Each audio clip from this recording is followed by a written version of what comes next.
What's up, everybody? My name is Tam, and this is my YouTube channel. Make sure you subscribe because if you don't, you will have a difficult time finding my channel ever again because it's difficult to find. So I'm a counselor. I have the DSM-5.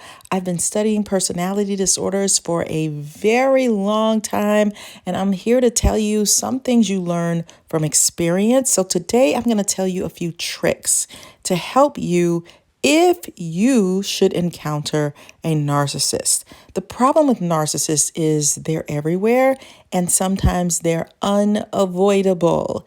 Because if you can avoid them, then do so. But when you're at work, you're not in charge of hiring and firing. Well, some of you are. What is the key to dealing with narcissists? I'm going to tell you a couple of tricks. This may not help in every situation, but it might give you some ideas that help you to develop something else. So do that as well. So one of the tricks with a narcissist is one, befriend them. Let me just put a quick disclaimer here. If you're dating someone and they start to show narcissistic features, tendencies, red flags, my advice is totally different. Don't befriend them. You need to run for the exit. Let's say you're in a work situation. Sometimes the key with a narcissist is to befriend them-ish.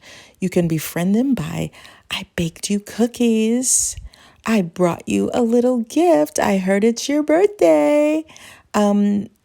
Just finding a way to be sort of a friend.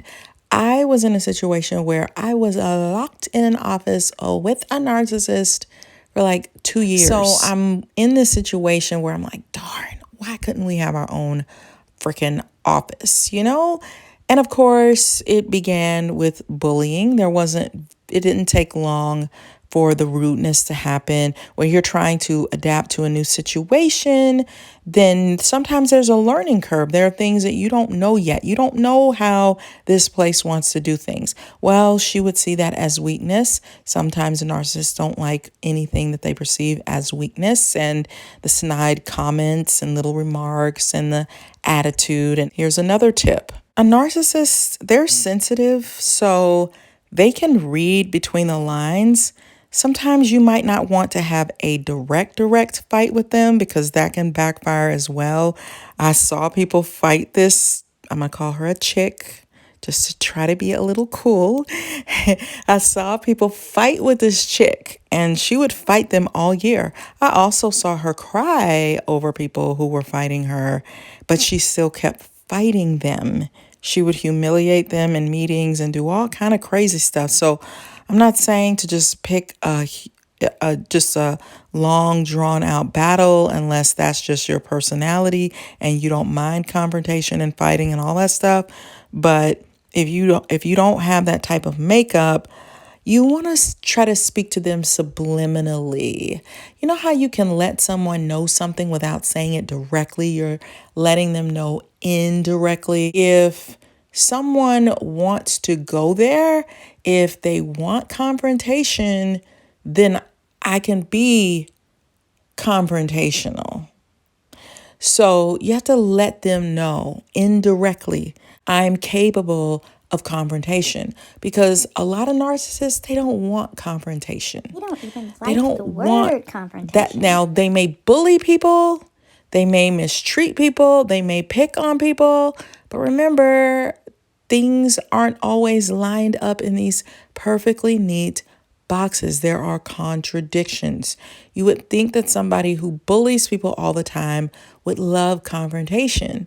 Not necessarily the case. Sometimes they will run from confrontation, hide from confrontation.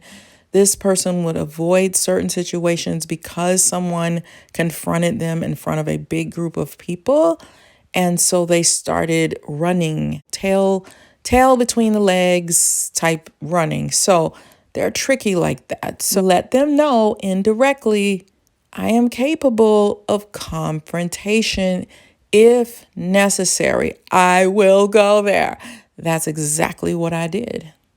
I let her know I had to just put this person downstairs in check.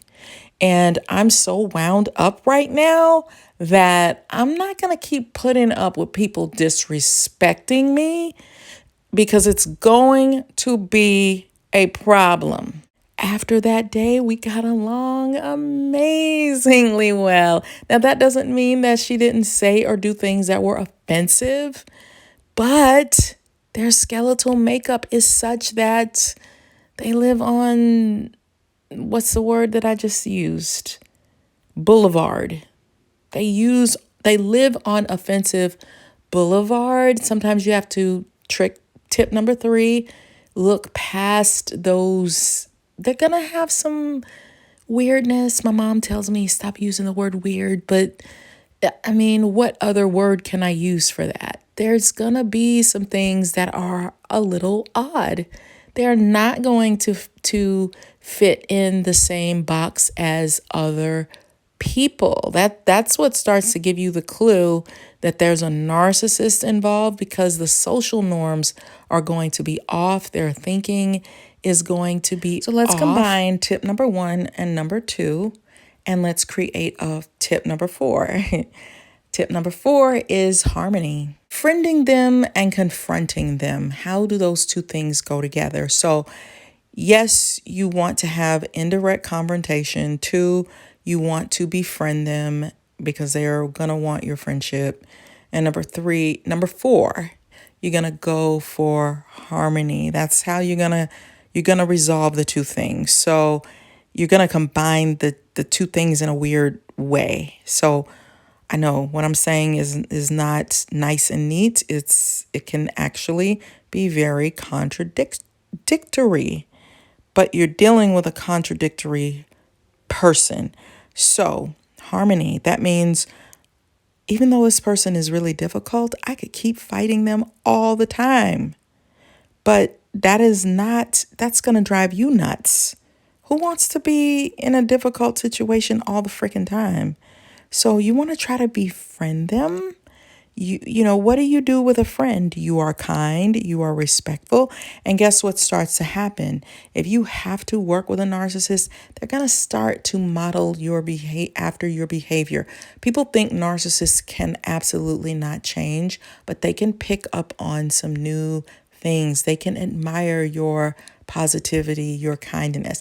Some of them are allergic to kindness and positivity, but there's a part of them that's going to admire that and learn some things and try to do some of that with people, because they still have to learn social norms. So you might be just the person that God is using to model some positivity with them. So you want to try to get along, try to be peaceful.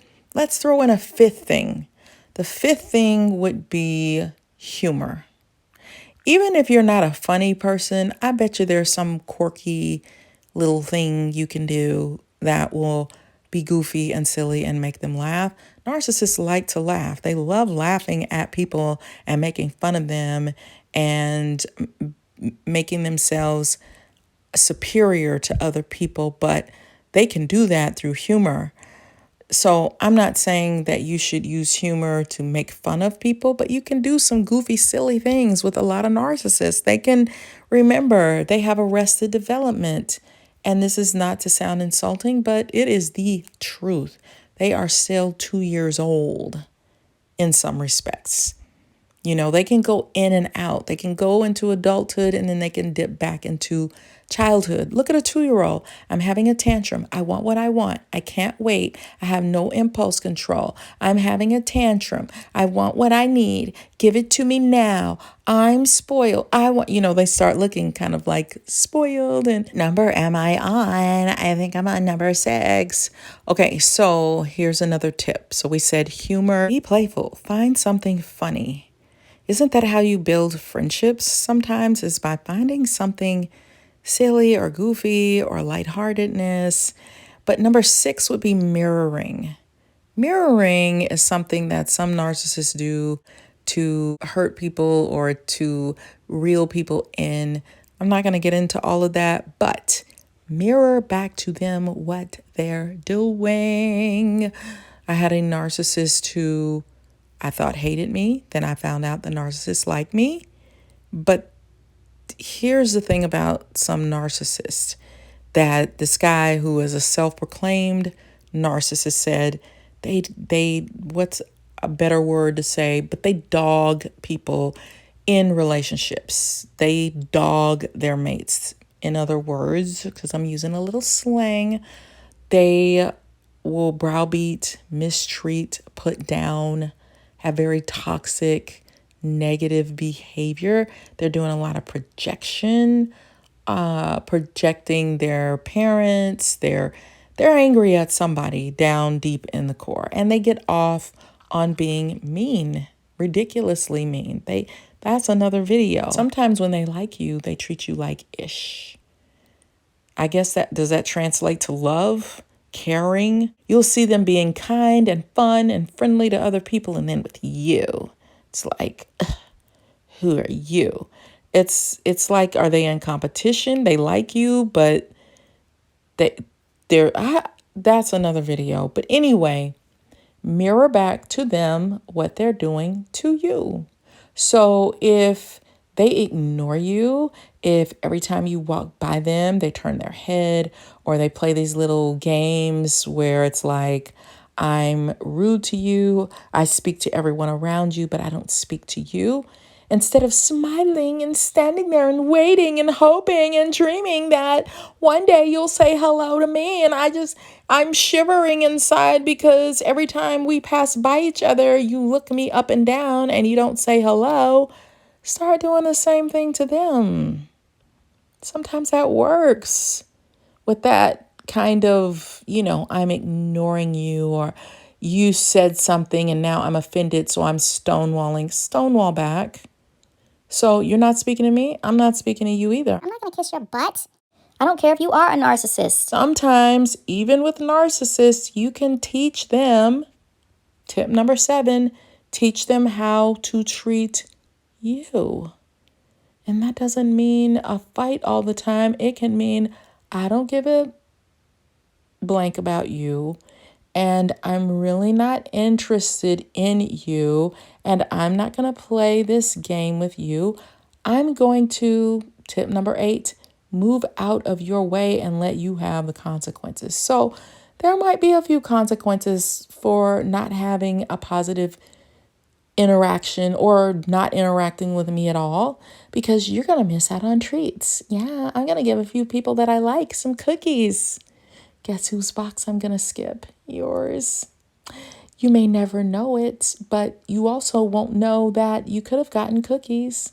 And I'm kind of joking, but I'm kind of telling the truth. So you might think, well, how is this person going to miss out on not being around me? Is that making me narcissistic? Like, you don't get the pleasure of my presence. But that's kind of true. They don't get why am I going to beg and plead and deal with toxic behavior? I'm just going to slowly pull back, move out of your way, and let you have whatever consequences of that, because people get off on their interaction with you, whether it's good or bad.